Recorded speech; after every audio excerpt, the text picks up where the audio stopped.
إن الحمد لله نحمده ونستعينه ونستغفره ونعوذ بالله من شرور أنفسنا ومن سيئات أعمالنا من يهد الله فلا مضل له ومن يضلل فلا هادي له وأشهد أن لا إله إلا الله وحده لا شريك له وأشهد أن محمدا عبده ورسوله. أعوذ بالله من الشيطان الرجيم.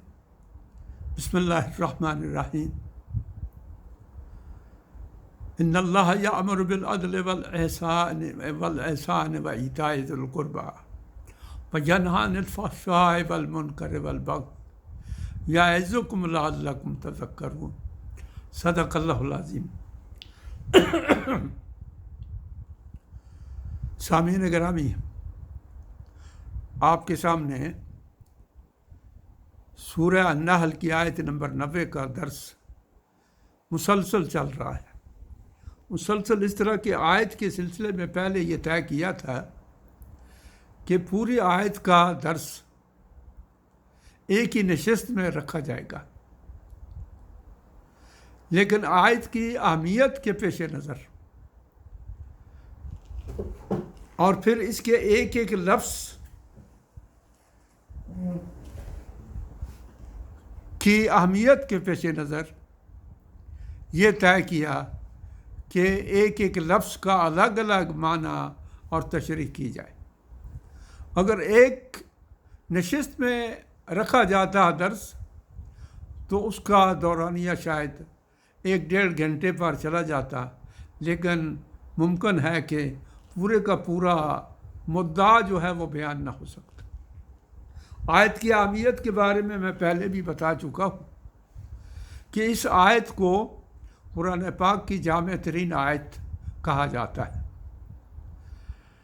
اس آیت کی خصوصیت یہ ہے، ہم جانتے ہیں جمعہ کی نماز کا دوسرا خطبہ جو ہوتا ہے وہ خطبہ اسی آیت پر آ کر ختم ہوتا ہے. اکثر جگہوں پر، صرف پاکستان اور عرب ممالک میں ہی نہیں، دنیا بھر میں جہاں کہیں بھی جمعہ کی نماز ادا کی جاتی ہے تو وہاں اکثر مقامات پر حضرت عمر بن عبدالعزیز رضی اللہ عنہ کے زمانے سے یہ روایت چلی آ رہی ہے کہ اکثر مقامات پر جمعہ کے خطبہ دوسرے خطبہ کا اختتام اس آیت پر ہوتا ہے. میں اقسم بن سیفی جو عرب کا ایک بہت بڑا مدبر دانا حکیم شخص تھا، اس کی بات بھی کر چکا ہوں پہلے درس میں. وہ بنو تمیم کا ایک بہت بڑا دانشمند بزرگ تھا. اس کو جب نبی پاک صلی اللہ علیہ وسلم کے بارے میں پتہ چلا کہ مکہ میں ایک شخص نے ایک نئی دعوت کا آغاز کیا ہے، تو اس نے اپنے بیٹے اور اپنے 2 آدمیوں کو بھیجا کہ جاؤ ذرا معلوم کرو کہ وہ آدمی کہتا کیا ہے، اس کی دعوت کیا ہے. وہ لوگ آئے اور حضور صلی اللہ علیہ وسلم کے پاس، اور انہوں نے آپ کے سامنے عرض کیا کہ آپ یہ جو نیا پیغام لے کر اٹھے ہیں تو آپ کیا کہنا چاہتے ہیں. آپ صلی اللہ علیہ وسلم نے ان کے سامنے یہی آیت پڑھی تھی. انہوں نے کہا کہ ایک دفعہ پھر دہرائیے. آپ نے دوبارہ وہ آیت پڑھی، انہوں نے اچھی طرح یاد کر لی. واپس جا کر انہوں نے اقسم بن سیفی کو یہ آیت سنائی تو اس نے کہا بھائی دیر مت کرو، اس کے اندر بڑی حکمت ہے. اخلاق کی ساری خوبیاں جو بیان کی جاتی ہیں وہ اس کے اندر موجود ہیں، اور جو برائیاں بیان کی جاتی ہیں وہ اس کے اندر موجود ہیں. وہ جو کچھ نافذ کرنا چاہتا ہے وہ ساری خوبیاں ہیں، اچھائیاں ہیں. جو مٹانا چاہتا ہے وہ ساری خرابیاں ہیں اور برائیاں ہیں. اب پہلے درس میں عدل کا ذکر آیا، دوسرے درس میں احسان کا ذکر آیا. دونوں کا آپس میں بڑا گہرا تعلق ہے. اب تیسرا درس ہے ایتاء ذی القربہ، رشتہ داروں کے ساتھ عطا اور نوازش کا رویہ اختیار کرنا.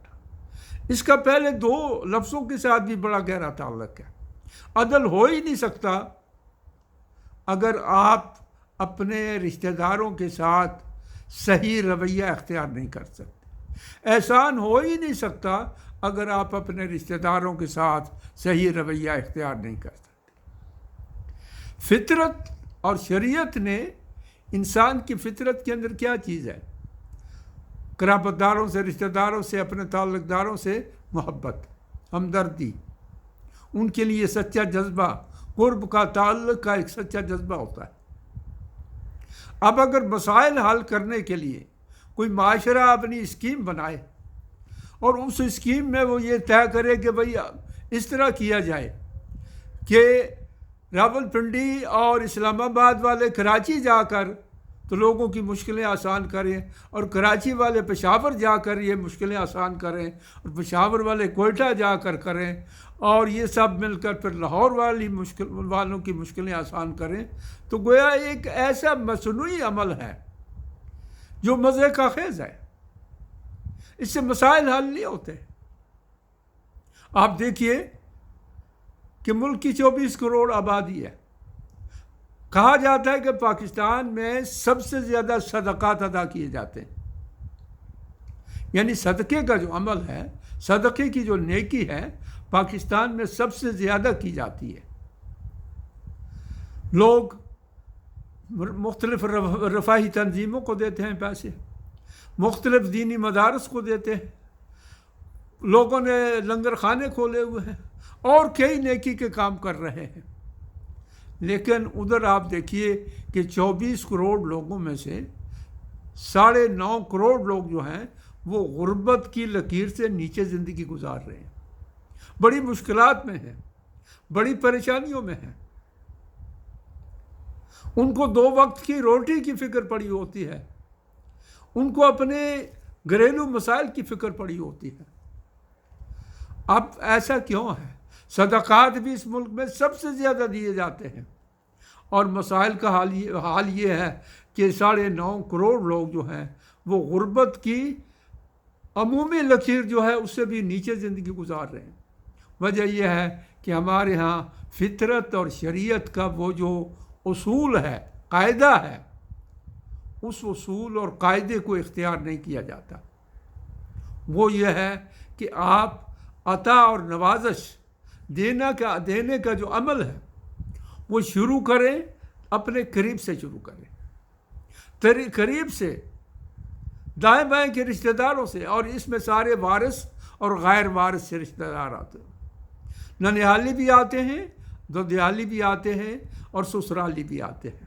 ان میں سے کوئی بھی کسی مشکل میں ہے تو جس کے پاس اللہ تعالیٰ نے وسائل دے رکھے ہیں جس کو، اس پر فرض ہے کہ وہ اپنے رشتہ داروں کی مشکلات دور کرنے میں ان کے ساتھ تعاون کرے۔ یہ فطری طریقہ ہے۔ اس کے بعد پھر وہ پڑوسیوں کی طرف جائے، اس کے بعد وہ اہل محلہ کی طرف جائے، اس کے بعد وہ پورے شہر کی طرف جائے۔ دائرہ قریب سے پھیلتا پھیلتا باہر جائے، لیکن ایسا نہ ہو کہ دائرہ باہر چلا جائے لیکن آپ کے چراغ کے نیچے اندھیرا پڑا ہوا ہو۔ اللہ تعالیٰ کہتا ہے کہ اپنے قریب ترین رشتہ داروں کو دو۔ قرآن پاک میں اللہ تبارک تعالیٰ نے ایک جگہ نہیں، صرف یہی آیت نہیں ہے اقارب ایتائے ذی القربہ کی، قرآن پاک میں سورہ بقرہ میں 2 جگہ آیا ہے یہی اقربا کی نوازش کا۔ یہ سورہ نساء میں آیا ہے، سورہ انفال میں آیا ہے، سورہ بنی اسرائیل میں آیا ہے، سورہ نور میں آیا ہے، سورہ الروم میں آیا ہے، سورہ حشر میں آیا ہے۔ اتنی جگہوں پر اللہ تعالیٰ نے یہ کہا ہے کہ اپنے قریبی رشتہ داروں کو ان کی مشکلوں اور مسائل حل کرنے میں مدد دیں۔ میری کتاب انفاق فی سبیل اللہ میں اس موضوع پر بہت تفصیل سے میں نے لکھا ہے۔ ظاہر ہے کہ کتاب کا خلاصہ تو یہاں پیش نہیں کیا جا سکتا، یہاں تو میں ایک آیت کا درس آپ کے سامنے پیش کر رہا ہوں۔ اللہ تبارک تعالیٰ چاہتا ہے اور اللہ کے رسول یہ چاہتے ہیں کہ جس کو اللہ تعالیٰ نے فراخی عطا کی ہوئی ہے، کشادگی عطا کی ہوئی ہے، جو امیر ہے، خوشحال ہے، اس پر فرض ہے کہ وہ اپنے رشتہ داروں کو، کمزور، مالی اعتبار سے کمزور رشتہ داروں کو سہارا فراہم کرے. ان کے گھر میں کھانے کے لیے ہے، اس کو فکر ہونی چاہیے. نہیں ہے، اس کو فکر ہونی چاہیے. ان کے بچے سردیوں میں، شدید سردی میں ان کے پاس گرم کپڑے نہیں ہیں، تو یہ ان کا حق ہے کہ امیر لوگوں پر کہ وہ اپنے رشتہ داروں کے، غریب رشتہ داروں کے بچوں کو کپڑے فراہم کریں. جرابیں تو دور کی بات ہے، ان کو کم از کم جوتے سردیوں کے اندر فراہم کیے جائیں. اور ان کی دوسری ضرورتیں سردیوں کے اندر جو ہیں، آپ ذرا دیکھیے، یعنی بات پہلے یہ نہیں ہے تو کہ کسی کے پاس رضائیاں نہیں ہیں، تو لحاف نہیں ہے، لیکن ایسا ممکن ہے. جو غریب ہیں ان کے لیے ممکن ہے کہ ان کے پاس لحاف اور رضائیاں بھی نہ ہوں.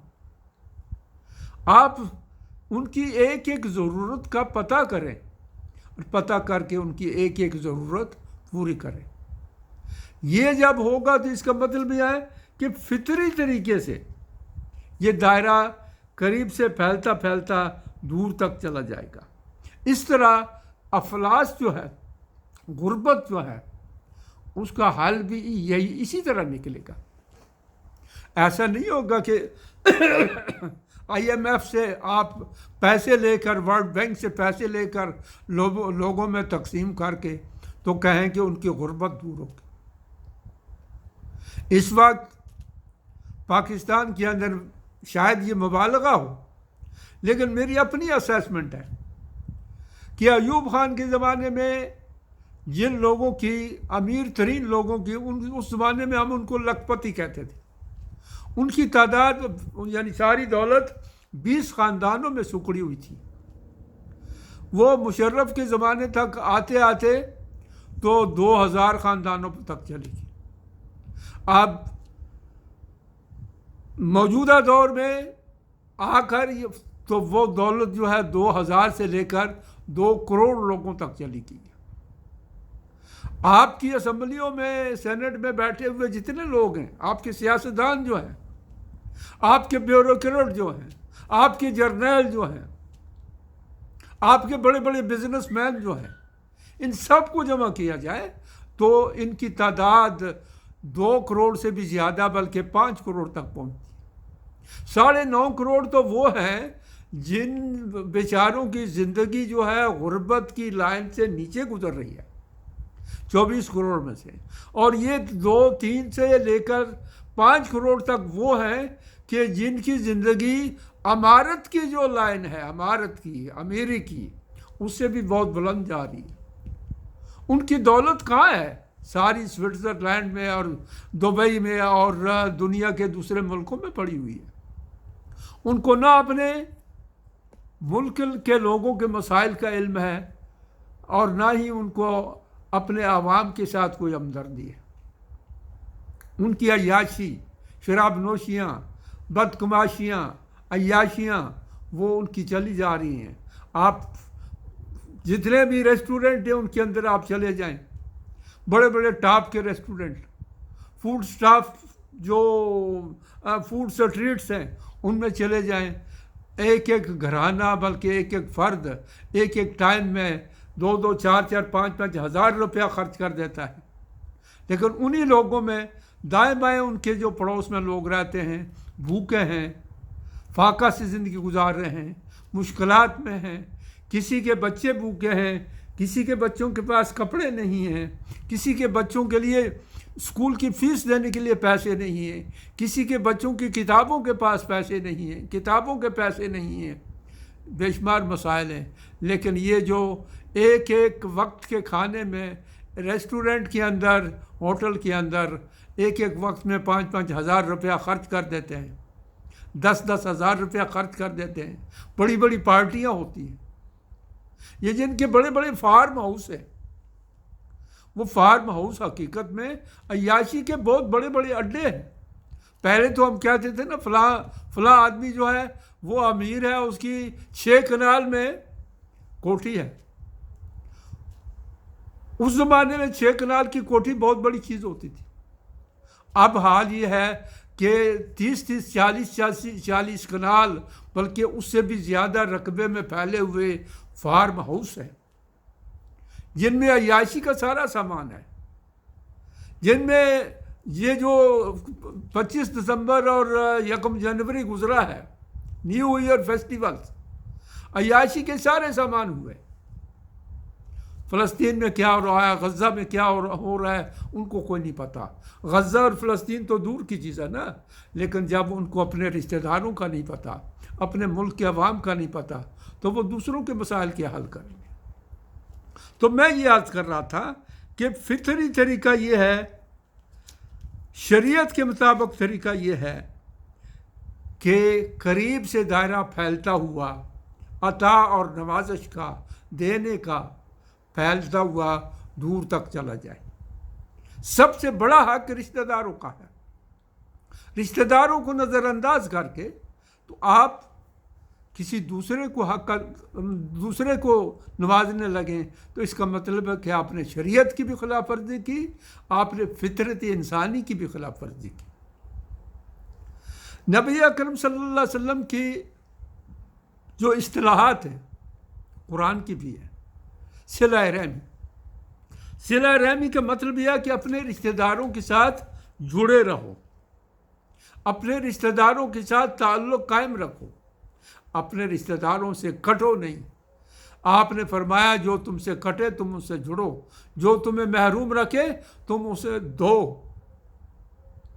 اور رشتہ داروں کا معاملہ تو اس سے بڑھ کر ہے۔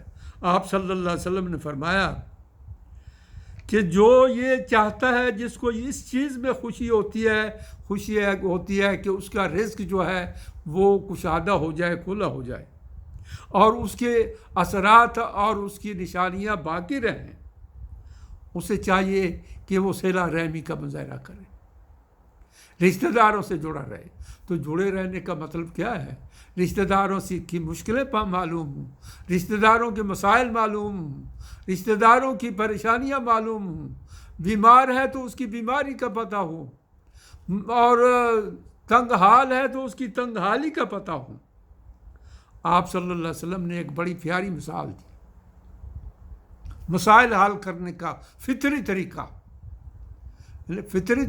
اللہ کے رسول سے بڑھ کر کوئی بڑا ماہر نفسیات بھی نہیں تھا اور نظام کو سمجھنے والا بھی نہیں تھا۔ اشعری صحابہ جو ہیں، حضرت ابو موسیٰ اشعری، یمن کا ایک قبیلہ تھا، یہ لوگ ایمان لائے تو یہ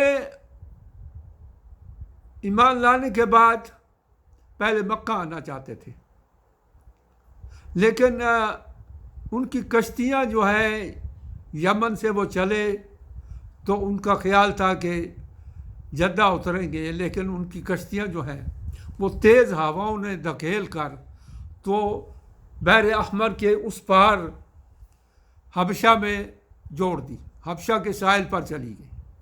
وہ حبشہ میں اتر گئے، وہاں صحابہ کرام پہلے ہی موجود تھے، مہاجرین حبشہ، ان کے ساتھ رہنے لگے اور اللہ کے دین پر عمل کرنے لگے۔ اب یہ غزوہ موطا کے قریب اور جنگ خیبر کے قریب یہ لوگ وہاں سے آئے حضور صلی اللہ علیہ وسلم کے پاس۔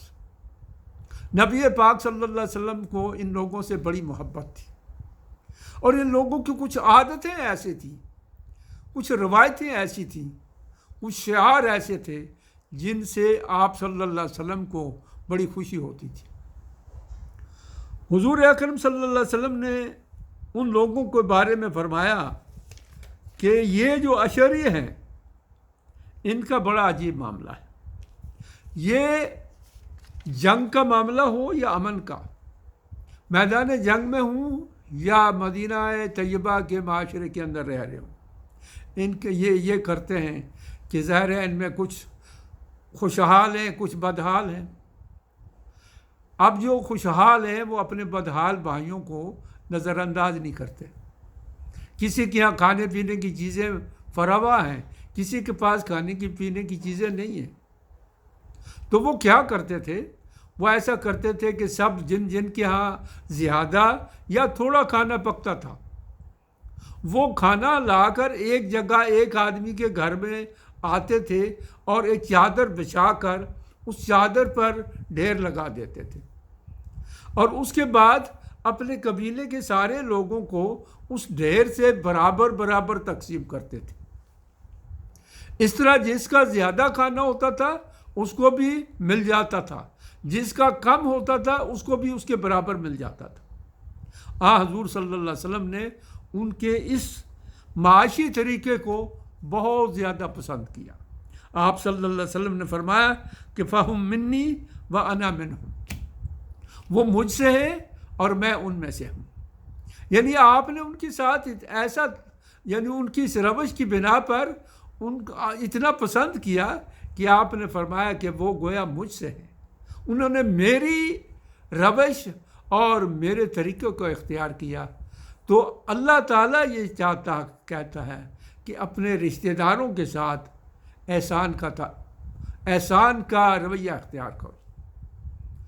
احسان یہی ہے کہ ان کو دو، ان کی مجبوریوں کا احساس کرو، ان کی پریشانیوں کا احساس کرو، ان کے مسائل کا احساس کرو اور ان کو حل کرنے میں ان کے ساتھ مدد کرو۔